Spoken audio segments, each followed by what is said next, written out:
So within the real estate investment network, one of the things that we are most proud of is how we surround ourselves with trusted partner. Natasha Phipps of Phipps Real Estate has been a trusted partner and a member of this community for a number of years. And as a trusted partner, we're excited to hear about expansion. We're here today to talk about the expansion that Natasha has gone into in her world, and that is a business opportunity that she comes with called WealthShare. Natasha, Mhm. thanks for joining me. Yeah, thanks for having me here. I'm really excited to talk about WellShare today. So am I, as a matter of fact, and I know that the REIT community needs to hear about this because these are opportunities that show up within the community with our trusted partners. And I think there's a lot of things that need to be said along your own growth, as not just as an individual, but as your own business and what you've done over multiple years, the lessons you've learned, the things you've learned, and you bring forward into WealthShare and the opportunities that presents for real estate investors. So why don't we start with, what is WealthShare, Natasha? Yeah, thank you. So, WellShare is a private REIT, and a REIT is just a vehicle that allows essentially investors to pool their capital towards a common goal. So, it's no secret that it's getting more and more difficult for all of us. And Mhm.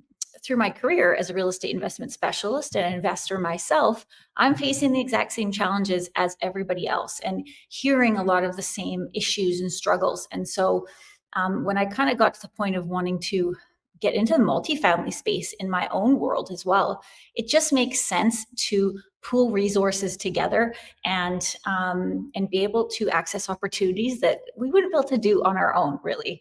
So Mhm. that's really how and why this started.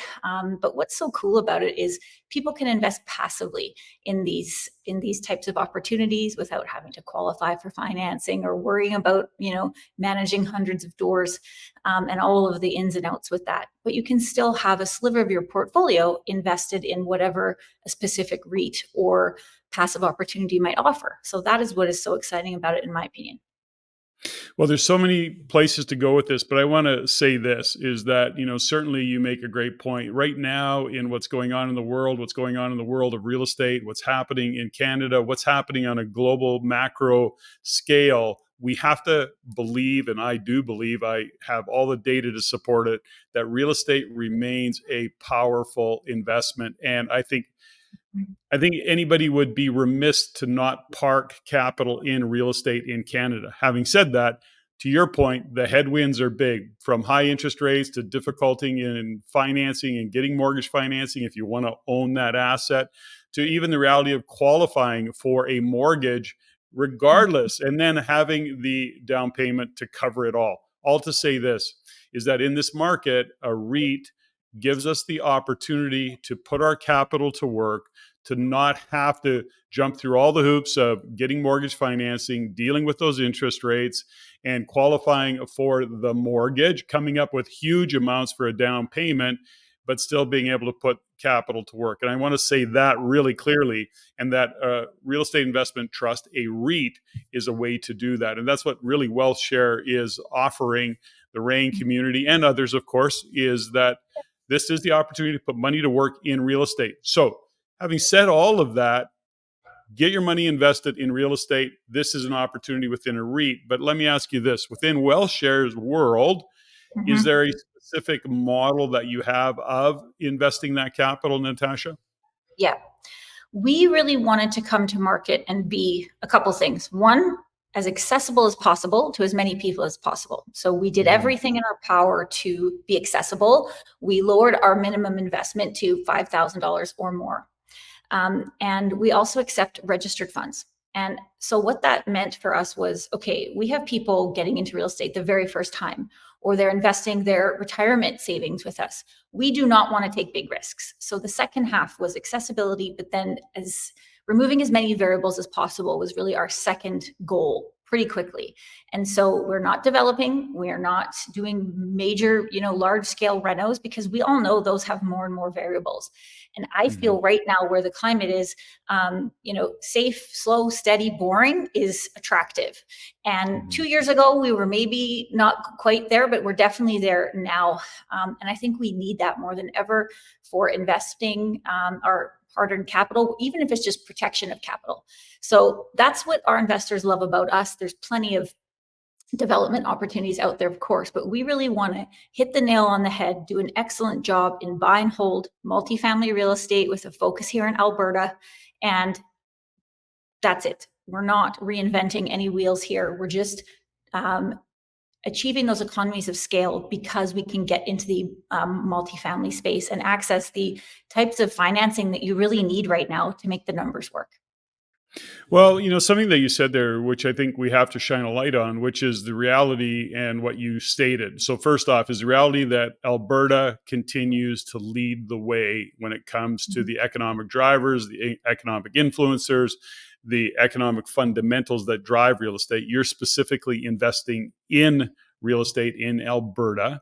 And Yeah. what we know about Alberta, they have a growing population, they have strong GDP growth, they have a strong future when it comes to seeing what's happening economically. As a matter of fact, they are forecast to lead the way for many years to come right across the country, given what's happening. So, when we look at the population growth, just that aspect of it alone, and the realization that people need a place to live and rental accommodations are going to be that place, and that's what you're building. And in Alberta, I think that we don't want to overstep that. So as investors, we want to also look at and say, okay, well, what is that REIT all about? What does it really stand for? We sometimes focus on, well, what are the returns going to be? And that's a valid question to have some insights into that, of course. But then we have to look at the model and say, okay, well, the REIT WellShare is not investing in some a Canary Island, for example. It's not investing in Punachai, Saskatchewan. It's very, very clear that we are investing in Alberta real estate because that's where we see the growth in the growth market based on the economic data. Is that a fair statement from your perspective, Natasha? That's very fair. The only other place we have looked at opportunities is in Saskatchewan. Mhm. But so prairies for sure.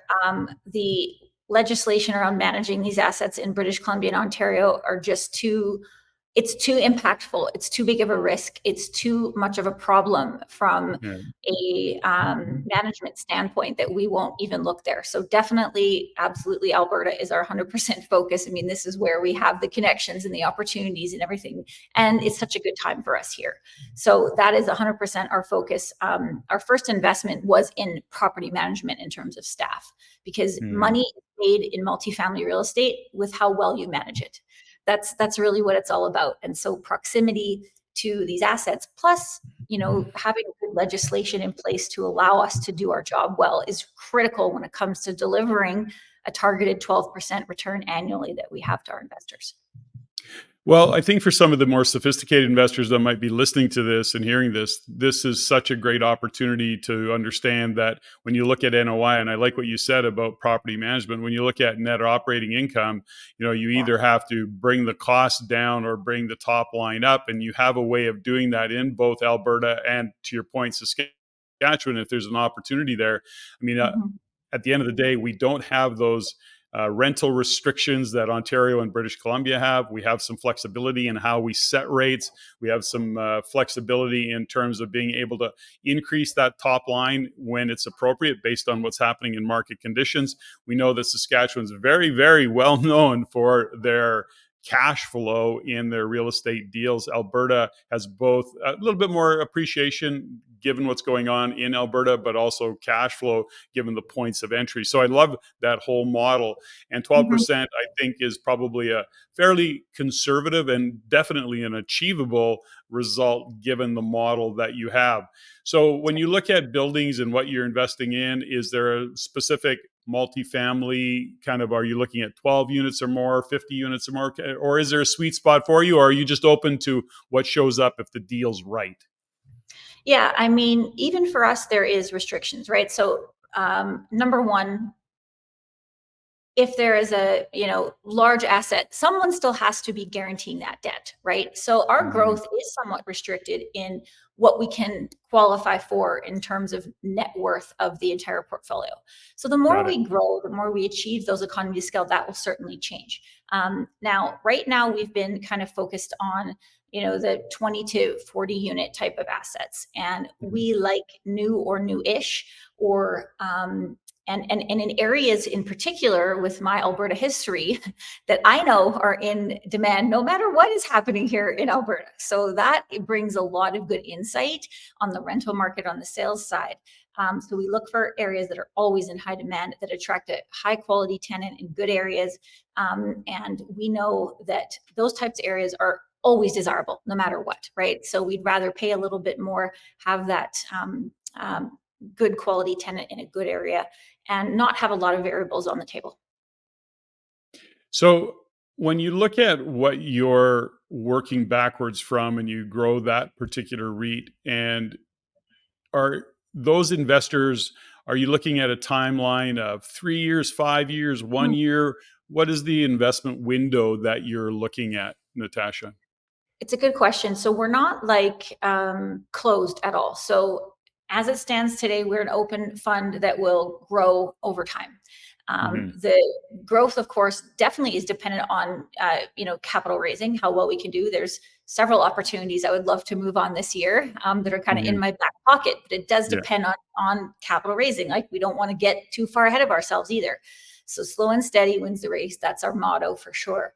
But in terms of kind of that growth projectile, slow and steady, that's where we'll go. I can't remember exactly what the question you just asked me was. Timelines. Timelines.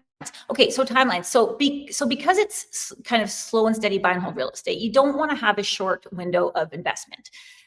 You can. You're not. You can apply to redeem technically at any time, but we tell people to have ideally a 5-year horizon with us.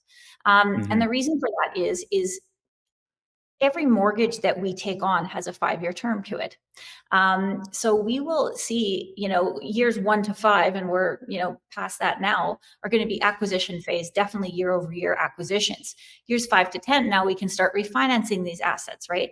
So we're going to see heavier sort of uh, cash distributions in those years where we will have that available. Years 1 to 5 is very much acquisition phase. We still do plan to do cash distributions in the 2 to 4% kind of thing is what we target, and 8% kind of growth on the equity side. But certainly, this is not a get rich quick thing. Like, long Of term, course. boring buy and hold real estate, that works really well, of course, with people's registered funds as well. And then those returns can also be reinvested into our drip program too.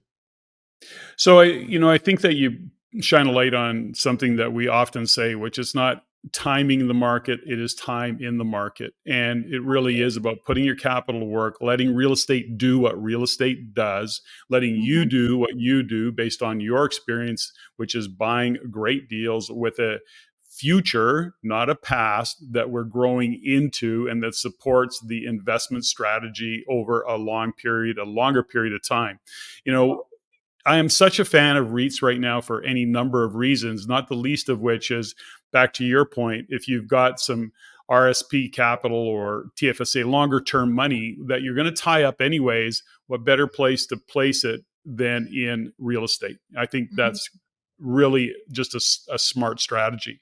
Secondly, is that there are some sophisticated investors who are pulling some cash off the table in terms of their hard assets, the ownership piece of it, because in some cases, many have made some good money, but they want to stay in the real estate market. They just don't want to own the asset anymore because it's whatever reason it is. They want to pull cash off the table. It's too hard to manage on their own. There's all sorts of reasons, but they want to stay in the market, but not be as in the trenches of it. And of course, a REIT offers us that opportunity. Thirdly, I think for those who are just getting started and are struggling to say, well, how do I get in the real estate? Because I don't have the down payment. I don't have the credit rating. I don't have something that gets me engaged, so they can put as little as 5,000 down or 5,000 into the REIT and actually grow within that REIT that investment. So as we wind this down, Natasha, any kind of final words other than look for Natasha, click on the link, go to WellShare, get more information from your team. But what else would you like? What did we step over that you would like to share with the audience?